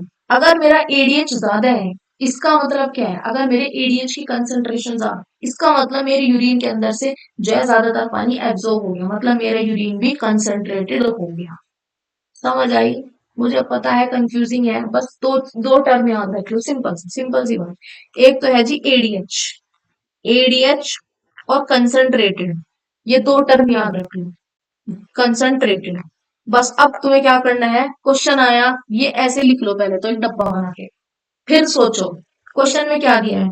एडीएच ज्यादा है मतलब कि कंसंट्रेटेड ज्यादा, एडीएच कम मतलब कि कंसंट्रेटेड कम, और कंसंट्रेटेड का मतलब क्या है जी, पानी की मात्रा कम। जब पानी की मात्रा बहुत कम होगी उसे हम क्या बोलेंगे जी, कंसंट्रेटेड बोलेंगे। तो अगर एडीएच ज्यादा है मतलब कंसंट्रेटेड ज्यादा है, कंसंट्रेटेड ज्यादा मतलब पानी की मात्रा बहुत कम है, तभी तो वो कंसंट्रेट हुआ, तभी तो वो घना हुआ, क्योंकि उसके अंदर पानी की मात्रा कम है। समझ आई? दही है, दही में मैं बहुत ज्यादा पानी डाल दूं, वो क्या हो जाएगी, पतली हो जाएगी, बहुत ज्यादा पतली हो जाएगी। ठीक है, क्यों? क्योंकि उसके अंदर पानी ज्यादा हो गया। और दही के अंदर मैं बिल्कुल भी पानी ना डाल दूं, बिल्कुल जैसी मैंने रात को जमाई, बिल्कुल अपना सुबह उठाई मैंने, बिल्कुल दही मुझे कैसी मिलेगी, घनी दही मिलेगी। क्यों? क्योंकि उसके अंदर पानी की मात्रा कम है, इसलिए वो घनी हुई है। उसमें अगर मैं पानी मिला दूं तो वो क्या हो जाएगी, डाइल्यूट हो जाएगी, पतली हो जाएगी। डाइल्यूट होना मतलब पतला होना, मतलब उसके अंदर पानी बहुत होगा, ऐसे याद रखिए। तो अगर एडीएच ज्यादा है, इसका मतलब क्या होगा कि मेरी दही के अंदर जो है पानी की मात्रा कम है, मेरी दही घनी घनी है। और अगर एडीएच क्या होगा, कम होगा, एडीएच अगर कम है इसका मतलब उसके अंदर पानी की मात्रा ज्यादा है, दही के अंदर, दही के हिसाब से अगर मैं तुम्हें बताऊं, सिंपल। बाकी तो बस दो टर्म है भाई, एडीएच और भाई कंसंट्रेटेड। एडीएच ज्यादा है मतलब कंसंट्रेटेड, कोई भी चीज हमारा यूरिन कंसंट्रेटेड ज्यादा है, एडीएच कम मतलब यूरिन कंसंट्रेटेड कम, बस। और कंसंट्रेटेड का मतलब पानी की मात्रा कम। ठीक है। तीसरा जो हमारा स्टेप है यूरिन फॉर्मेशन का, वो है ट्यूबुलर सिक्रेशन। दो शब्दों से मिलकर बना है। ट्यूबुलर का मतलब ट्यूब, ट्यूब कौन सी, पतली पतली नेफ्रॉन में इतनी सारी ट्यूब तो थी, उन्हीं की बात है। सिक्रेशन मतलब उनसे बाहर निकालना। अब चलिए, हमने क्या पढ़ा, हमने पढ़ा सबसे पहले जी, छान लिया हमने यूरिन, यूरिन को बोली सॉरी, ब्लड को हमने अच्छे से छान लिया जी। ब्लड को हमने अच्छे से छाना तो हमें छलनी में ऊपर क्या मिला जी, हमें ब्लड मिला, मतलब रेड ब्लड सेल्स मिले जी, और प्रोटीन मिला जी। फिर बचा क्या जी, डब्ल्यूबीसी बचे जी, व्हाइट ब्लड सेल्स बचे, प्लाज्मा बच गया, पानी बच गया, ग्लूकोज बच गया, अमीनो एसिड बच गए जी। ये सब छलनी में छाने के नीचे आ गए। जब ये छाने के नीचे आए, दूसरा स्टेप आ गया जी। दूसरा स्टेप क्या था हमारा, रीअब्जॉर्प्शन। इसके अंदर जितनी भी काम की चीजें थी, पीसीटी, डीसीटी, लुकोफेनले, कलेक्टिंग डक्ट, इन्होंने वो सारी की सारी चीजें क्या कर ली, सोख ली, काम की चीजों को सबको सोख लिया। अब आता है जी भाई तीसरा स्टेप। तीसरा स्टेप क्या है जो हमारा, ट्यूबुलर सिक्रीशन। ट्यूबुलर सिक्रीशन के अंदर क्या होगा, ट्यूबुलर सिक्रीशन के अंदर अब जो भी वेस्ट होगा उस सबको हम एक जगह इकट्ठा करना शुरू कर देंगे। ठीक है।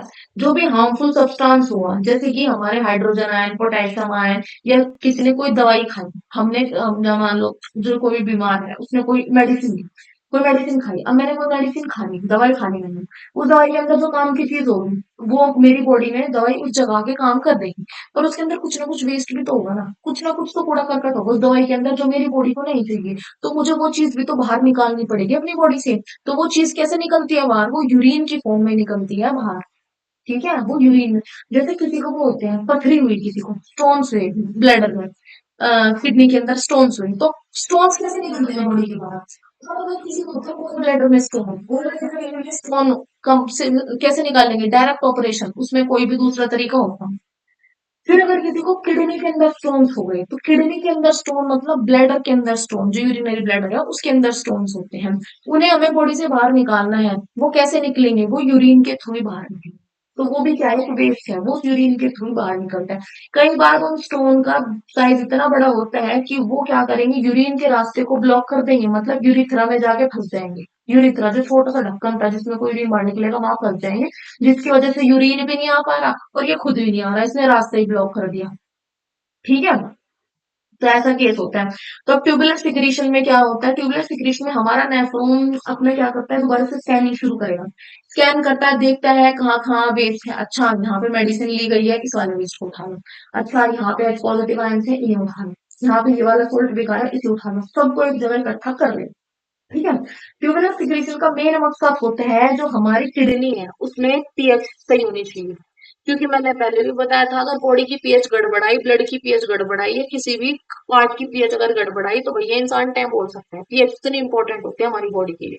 ठीक है, तो वो क्या चेक करता है ट्यूबुलर सिक्रीशन में, चेक करता है कि पीएच तो सही है, सॉल्ट कंसेंट्रेशन सही है, ये सारी चीजें बिल्कुल सही होनी चाहिए, ये ऊपर नीचे नहीं होनी चाहिए, वरना किडनी काम नहीं करेगी, किडनी खराब हो जाएगी। ठीक है, तो ट्यूबुलर सिक्रीशन होता कौन से हिस्से में, डीसीटी में।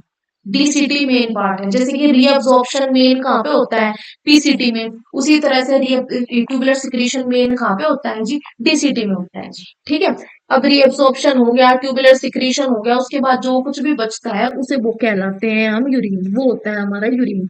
इस यूरिन के अंदर आखिरी में क्या बचा जी, किस सबसे पहला था जी हमारा फिल्ट्रेशन, फिल्ट्रेशन हो गया, फिर हुआ जी रीअब्जॉर्प्शन, फिर हो गया जी सिक्रीशन, उसके बाद जो भी बचता है उसे हम यूरिन बोलते हैं। उस यूरिन के अंदर होता है यूरिया। यूरिया कहाँ पे बना था जी, यूरिया हमारा लीवर के अंदर बना था।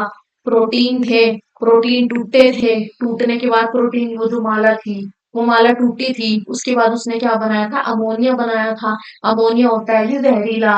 तो हमारे लीवर ने क्या सोचा, मैं थोड़ी सी मेहनत कर लूं, क्यों किसी और को तंग करूं, तो वो इस जहरीले अमोनिया को बदल देता है जी यूरिया में, और कहाँ भेज देगा, जिसे किडनी में। तो अब हमारी किडनी के अंदर क्या क्या है, हमारे यूरिन के अंदर क्या क्या होता है जी, यूरिया होता है।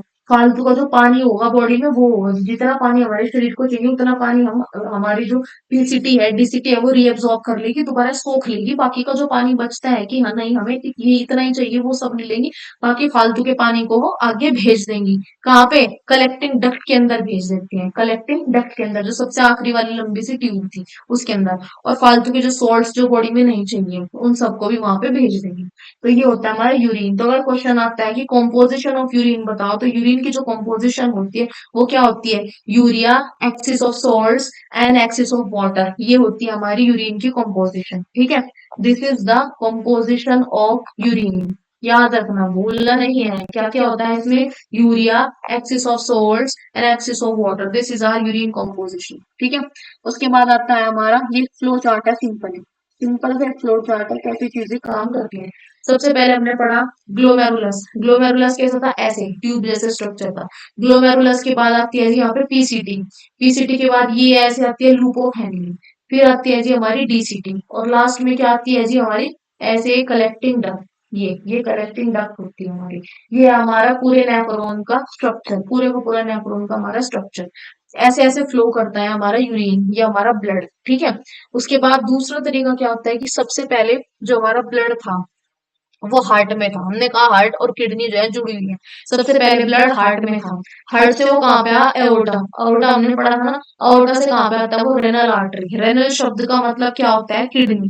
जैसे पल्मोनरी शब्द का मतलब क्या था, लंग्स, इस तरह रेनल शब्द का मतलब होता है किडनी।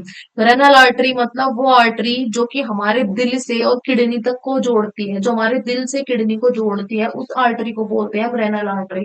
फिर वो ब्लड जाता है रेनल आर्टरी में, रेनल आर्टरी से ब्लड जाता है किडनी के अंदर, किडनी के अंदर फिर जो छोटा सा बच्चा है नेफ्रॉन, ब्लड जाता है उसके पास। फिर नेफ्रॉन जब पूरी तरह छान देगा, छानने के बाद लास्ट में कलेक्टिंग डक्ट होती है, कलेक्टिंग डक्ट से जो ब्लड होता है वो जाता है हमारा रेनल वेन में। ठीक है, छन गया वो, अब उसके अंदर जितनी भी गंदगी थी वो सारी की सारी बाहर निकलेगी, और जो ब्लड बचेगा वो ब्लड कहाँ जाएगा, रेनल वेन में। रेनल वेन मतलब वो वेन जो हमारी किडनी को हमारे दिल से जोड़ती है। ठीक है, और फिर रेनल वेन के थ्रू ब्लड कहाँ पे जाएगा जी, हार्ट में जाता है। ऐसे साइकिल चलती है।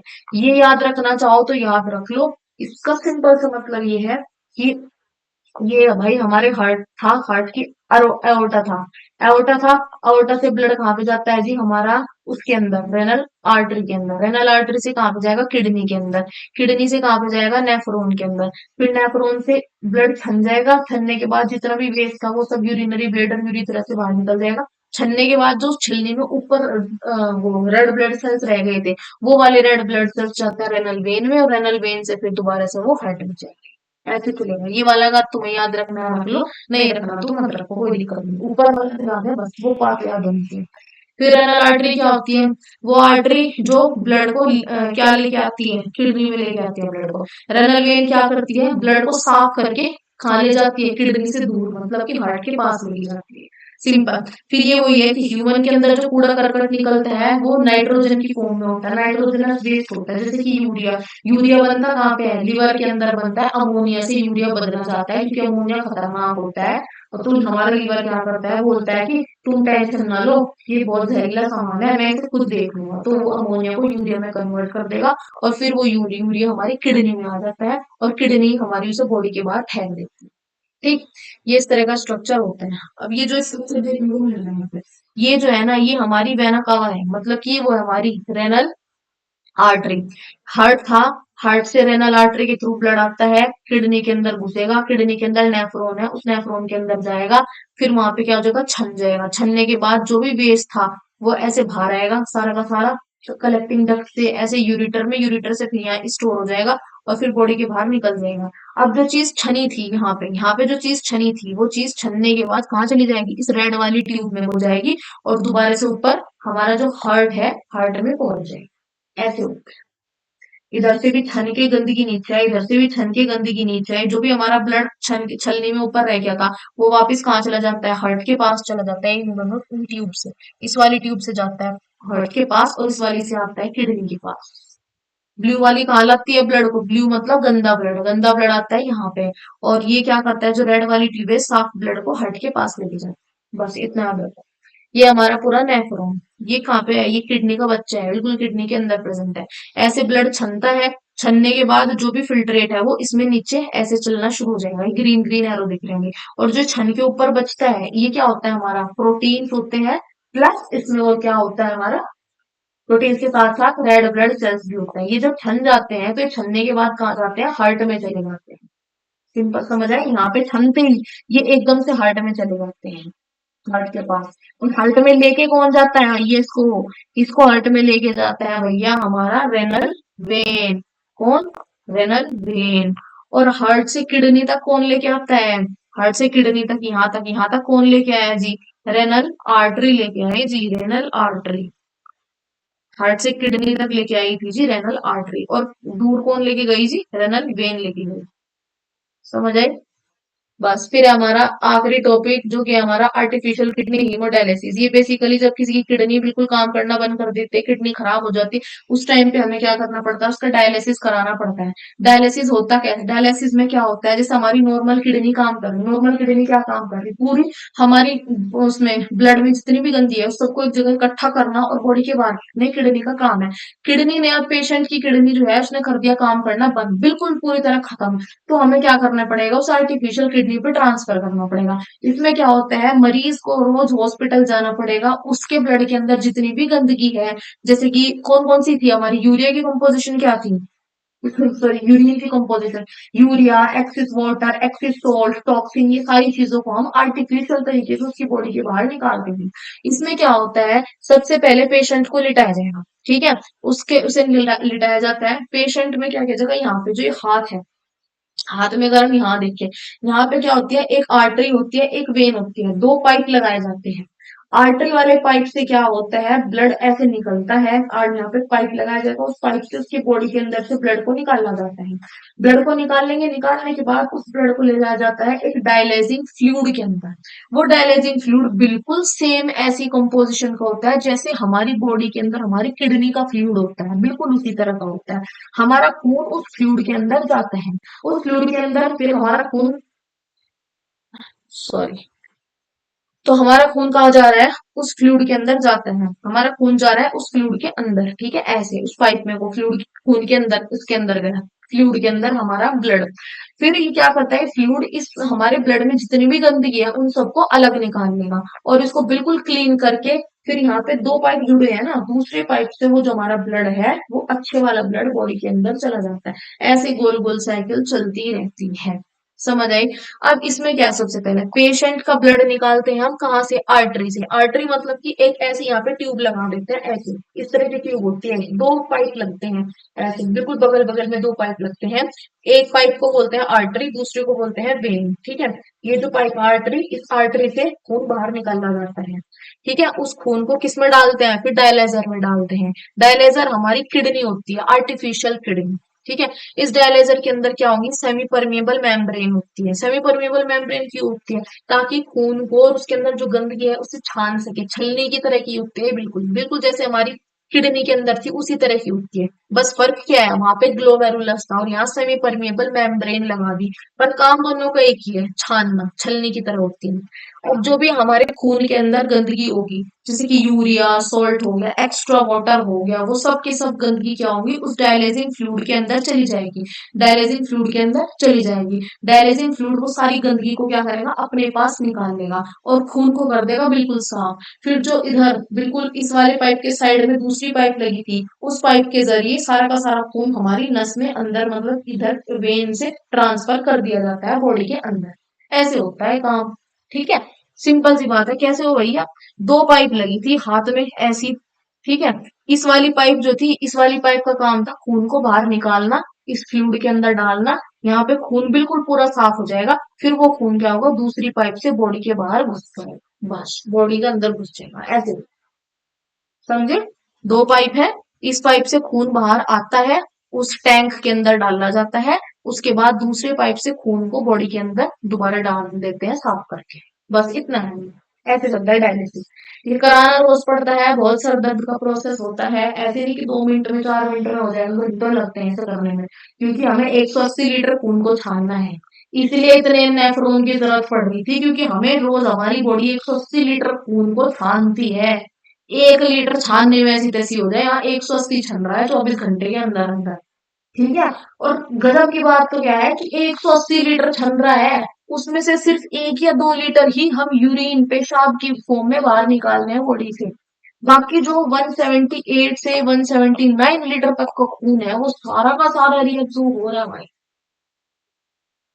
सारा का सारा। हद तो देख लो तुम, सारा ही रिएब्सॉर्ब हो गया। निकलता कितना है दिन में, 1 से 2 लीटर बस। इतनी गंदगी निकल रही है, 1 से 2 लीटर। 180 में से बता रही हूँ मैं, 180 लीटर ब्लड रोज फिल्टर हो रहा है। और भाई साहब इसमें से 178 से 179 रोज रिएब्सॉर्ब हो जा रहे हैं। अगर सिर्फ 1 से 2 लीटर गंदगी निकलती है कुल 24 घंटे में, देख लो सिर्फ इतना ही यूरिन बन रहा है। तो बेचारे नेफ्रॉन की तैसी तैसी होगी, बेचारी किडनी तो होगी ठाकुर, इतना प्रेशर, इतना काम उसको करना पड़ेगा, बीपी तो बढ़ेगा ही इंसान का, समझ रहे हो। अब सेमी परमेबल मेम्ब्रेन जो थी उसका क्या काम था, साधारण सी बात है भाई, उसका काम था जो ग्लोमेरुलस का काम था। ग्लोमेरुलस क्या कर रहा था, ग्लोमेरुलस ने क्या किया था, ऐसे ये छलनी बनाई थी यहाँ, इस तरह की छलनी थी। ग्लोमेरुलस क्या करता था, ग्लोमेरुलस ने सिंपल सा क्या किया, अरे यार एक मिनट, ये हमारा ग्लोमेरुलस था, ठीक है, इस तरह का, ऐसा हमारा ग्लोमेरुलस था। ग्लोमेरुलस ने क्या किया था कि जो यहाँ पे आरबीसी थी, आरबीसी और प्रोटीन, उन्हें ऊपर रख लिया था ऊपर, जैसे चाय पत्ती ऊपर रह जाती ना, ऐसे ही ग्लोमेरुलस ने इन्हें ऊपर रख दिया था। और नीचे छान के हमें क्या दे दिया था, नीचे छान के हमें बाकी सारा water, glucose, amino acid, urea, ये सब कुछ दे दिया था। बिल्कुल सेम तरीके से सेमी परमिएबल मेम्ब्रेन काम करती है। ऊपर क्या छान लेगी, जो भी हमारी आरबीसी और प्रोटीन्स थे उन्हें तो ऊपर रख लेगी, एक तरफ रख लेगी, और बाकी भी ब्लड के अंदर जो कुछ भी था उसे छान के नीचे डायलिसिंग फ्लूइड के अंदर भेज देगी। बिल्कुल सेम इसी तरह से, मतलब वो सारा का सारा वेस्ट हो जाएगा बाकी। फिर डायलिसिंग फ्लूइड क्या होता है, fluid outside the membrane, membrane के बाहर प्रेजेंट होता है। नॉर्मल ये इसकी कंपोजिशन बिल्कुल ग्लूकोज की तरह, जैसे हमारा उसमें होता है ना किडनी में फ्लूइड, बिल्कुल उसी तरह से होता है। इसके अंदर कोई भी यूरिया प्रेजेंट नहीं होता, क्योंकि यूरिया तो वेस्ट है, डायलिसिंग फ्लूइड के अंदर थोड़ी ना होगा, तो हमारे ब्लड के अंदर देखने को मिलेगा। फिर नॉर्मली 180 लीटर ब्लड रोज फिल्टर होता है बॉडी में, उसमें से 1 या 2 लीटर ही यूरिन बनता है। ये है हमारा भाई डायलाइजिंग फ्लूइड, ऐसे ये देखो, दो ऐसे पाइप लगे होते हैं। यहाँ से क्या है, हमारा ब्लड निकाला जाता है, ऐसे ऐसे जाएगा ब्लड, ऐसे ऐसे ऐसे ट्रांसफर होगा, गया ऐसे, ये आता है डायलाइजर। इस डायलाइजर के अंदर, उस ब्लड के अंदर जो आरबीसी होगी और प्रोटीन होगा, उन सबको तो, उन दोनों चीजों को तो अलग कर देंगे, बाकी जितनी भी गंदगी होगी वो सारी की सारी गंदगी क्या होती है, यहाँ से इस वाले टैंक के अंदर निकाल देते हैं गंदगी। जो अच्छी चीज है उसे इस वाले के अंदर रखेंगे, और फिर वो फिल्टर करके सारा का सारा ब्लड ऐसे इस दूसरे पाइप के थ्रू बॉडी के अंदर पहुंचा, ये होता है ब्लड। पहले यहाँ से गंदा ब्लड निकालते हैं, वो गंदा ब्लड इसके अंदर साफ हो जाता है। उसमें से साफ होने के बाद रेड ब्लड सेल्स और प्रोटीन्स को वापस बॉडी के अंदर ऐसे पहुंचा दिया जाता है, और जितनी भी उसके अंदर गंदगी थी वो सारी की सारी यहाँ पे इकट्ठी हो जाती है। ठीक है, कैसे चलता है, इकट्ठी होते हैं, फिर हम क्या करेंगे, उस फ्लूइड को फेंक देंगे, उस फ्लूइड के अंदर से वो गंदगी निकालेंगे। अब हमारी जो स्किन है वो भी वेस्ट निकालती है, कैसे, हमें पसीना आता है, ऑयल निकलता है, ठीक है। और पसीना जो हमने देखा है, जब हम वर्कआउट कर रहे हैं, एक्सरसाइज करें, हमने कुछ में पसीना है, पसीना कभी अगर तुम्हें मुंह में गया हो तो क्या होता है, नमकीन सा टेस्ट होता है उसका। क्यों, क्योंकि उसके अंदर सॉल्ट्स प्रेजेंट होते हैं, इसलिए उसके अंदर वेस्ट मटेरियल है, इसलिए उसका टेस्ट इतना अजीब होता है। बल्कि नॉर्मल अगर तुम बैठे हो तुम्हें पसीना आ रहा है, उसका टेस्ट वैसे बिल्कुल नहीं होगा। क्यों, क्योंकि वो उस टाइम पे तुम्हारी बॉडी से पानी निकल रहा है भाई, इवेपोरेशन हो रहा है गर्मी की वजह से। वो वाला पसीना और तुमने एक्सरसाइज करी उस वाले पसीने, दोनों में फर्क होता है। दोनों स्वेट अलग अलग तरह के होते हैं, समझ आए। तो स्वेट ग्लैंड्स होती हैं, वो स्वेट निकालती हैं, पानी निकालती हैं, सॉल्ट निकालती हैं, और यूरिया भी निकलता है। दूसरा इसका काम होता है, स्किन से जो कूड़ा करकट निकल रहा है वो थर्मो रेगुलेशन कर रहा है, मतलब बॉडी का टेम्परेचर मेंटेन कर रहा है, सिंपल। ठीक है, समझ आया, गर्मियों में पसीना क्यों निकलता है, ताकि हमारी बॉडी का नॉर्मल टेम्परेचर 37 डिग्री हो, 37 डिग्री रह सके। हमारी बॉडी के नॉर्मल टेम्परेचर को हमें मेंटेन करके रखना है, समझ आया। फिर प्लांट्स की अनुबात करो, प्लांट्स में एक्सक्रीशन, हमने तो अपनी बॉडी का वेस्ट निकाल दिया, प्लांट कैसे निकालता है, प्लांट के अंदर जो वेस्ट होता है सबसे पहला होता है जी ऑक्सीजन। वो ऑक्सीजन को कैसे निकालता है जी, फोटोसिंथेसिस करके निकालता है। दूसरा उसके अंदर होता है जी पानी, जिसको वो ट्रांसपिरेशन के जरिए निकालता है। तीसरा उसके अंदर जी बाकी वेस्ट होता है, जो वो अपने अंदर स्टोर करता है, किसमें, वैक्यूल्स के अंदर, सेलुलर वैक्यूल, सेल वैक्यूल्स के अंदर स्टोर करता है, और बाद में जाके निकाल देगा। फिर फोर्थ होता है जी, कई बार बहुत सी पत्तियां क्या होती है, गिर जाती है, अपने आप ही टूट के गिर जाती है। ये नहीं कि हवा आई और हवा में गिर गई, नहीं, खुद ब खुद नेचुरली सब ठीक था, अपने आप पत्तियां गिर जाती हैं। वो क्यों गिरते हैं, क्योंकि उनके अंदर बहुत ज्यादा वेस्ट इकट्ठा हो जाता है। बाकी पांचवा था जी हमारा, हमने पढ़ा था जाइलम के बारे में, फ्लोएम के बारे में लास्ट चैप्टर में, जो क्या कर, लास्ट लेक्चर में जो क्या करते हैं, हमारा ट्रांसपोर्टेशन कराते हैं प्लांट के अंदर। उसमें जो जाइलम होता है वो भी वेस्ट मटेरियल को अपने पास इकट्ठा करके रखता है। और बाकी मिट्टी में भी प्लांट जो है वेस्ट मटेरियल सिक्रिएट करता रहता है सॉइल के अंदर भी। तो ये अलग अलग तरीके हैं, 4-5 तरीके, जैसे जिस जिस जिस फॉर्म में जो प्लांट है वो वेस्ट को निकालता है, जैसे ऑक्सीजन की फॉर्म में ट्रांसपिरेशन करा के, वैक्यूल में स्टोर करके, पत्ते को गिरा के। जाइलम के अंदर स्टोर होता है waste in the form of resins and gums, ठीक है। और बाकी कैसे निकालता है, मिट्टी के अंदर सिक्रिएट कर देता है। ये कुछ तरीके होते हैं, ठीक है।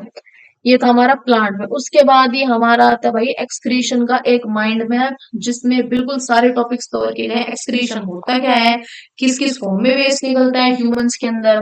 फिर हमारी किडनी के बारे में हो गया, एक्सक्रीटरी सिस्टम में किडनी क्या है, नेफ्रॉन क्या है, नेफ्रॉन के सारे पार्ट्स हो गए। दूसरे ऑर्गेनिज्म में एक्सक्रीशन कैसे होती है, ये सब इसमें आ गया। उसके बाद हमारी बॉडी में वेस्ट लंग्स से निकलता है, लंग्स से क्या निकलता है, CO2 निकलता है। स्किन से क्या निकलता है हमारा, स्वेट ग्लैंड्स होते हैं स्किन में जो कि वाटर को रिमूव करते हैं, सॉल्ट को रिमूव करते हैं। लिवर, लिवर में वेस्ट क्या निकालता है, लिवर वेस्ट प्रोड्यूस करता है यूरिया, यूरिया में अमोनिया बनाता है वैसे तो लिवर, पर उस अमोनिया को लिवर यूरिया में बदल के फिर बॉडी के बाहर फेंकता है। और ये कुछ की पॉइंट्स हैं जो आपको क्या रखने हैं, याद रखने हैं। तो लास्ट में एग्जाम के टाइम, एग्जाम से पहले अगर टाइम नहीं मिलता है या बहुत कम टाइम होता है, क्विक रिवीजन चाहिए तो क्विक रिवीजन के लिए बस ये पढ़ लो, खत्म, पूरा का पूरा टॉपिक खत्म। इसी तरह तुम्हारा 4 पेज में, अगर क्विक रिवीजन चाहिए 4 पेज, मैंने एक टॉपिक के लिए 1 पेज लगाया है शॉर्ट नोट का, 4 पेज में तुम्हारा पूरा का पूरा चैप्टर खत्म। इससे बाहर एक क्वेश्चन नहीं पूछेगा वो, समझ आया, क्योंकि इसमें एनडीए लेवल का भी है, इसमें एमसीक्यू लेवल में भी है, इसमें बोर्ड्स लेवल का भी है। कुछ भी चीज की तैयारी कर रहे हो इससे बाहर वो क्वेश्चन नहीं पूछेगा, चाहे लॉन्ग हो चाहे शॉर्ट हो। ठीक है, इन्हीं टॉपिक को घुमा फिरा के क्वेश्चन पूछेगा। यही चारों टॉपिक लिंक है, इंटरकनेक्टेड है, इस चीज को याद रखो। इंटरकनेक्टेड बोले तो कैसे है, सबसे पहले हमने खाना खाया, उसके बाद खाने को पचाया, उसके बाद हमने क्या करा, खाना डाइजेस्ट हो गया बढ़िया तरीके से, फिर हमने क्या करा, एनर्जी ली उस खाने से। एनर्जी कैसे ली, खाने से, उस खाने का ब्रेक डाउन किया with the help of oxygen. अब एनर्जी तो मिल गई है, हमने उस एनर्जी का इस्तेमाल किया पूरी बॉडी के अंदर क्या पहुंचाने में, ऑक्सीजन पहुंचाने में, ब्लड पहुंचाने में, ठीक है, हर जगह पे। तो फिर हमने पूरी बॉडी में ब्लड का ट्रांसपोर्ट करा है, बाद में फिर उस ब्लड के अंदर जो भी गंदगी थी उस सबको हमने बॉडी के बाहर फेंक दिया। ये करा, ये बेसिक सा है। खाना खाया, उसे पचाया, उससे एनर्जी निकाली, फिर उस एनर्जी की मदद से ब्लड को पूरी बॉडी में ट्रांसपोर्ट किया, फिर उस पूरी बॉडी में जितनी भी गंदगी इकट्ठी हुई उसे बाहर निकाल दी। ये पूरा प्रोसेस था हमारा। This was all about life processes. Our chapter is completed and you can revise it whenever you want। सिर्फ 4 पेज के शॉर्ट नोट है, उन 4 पेज के शॉर्ट नोट से आप पूरा चैप्टर रिवाइज कर सकते हैं। ठीक है, एंड इफ यू वांट मैं उन्हें कंपाइल करके एक फाइल बना के अटैच कर सकती हूँ, you can tell me in comment section. That's all for the day. तो चलो भिड़ो, अभी मिल रहे हैं नेक्स्ट लेक्चर में, नेक्स्ट एपिसोड में, वो भी एक नए चैप्टर के साथ। I hope you guys just got it. All the best, अच्छे से कंप्लीट करो। इस तरह हमने 4 दिन में चैप्टर फिनिश कर दिया। That's for the day.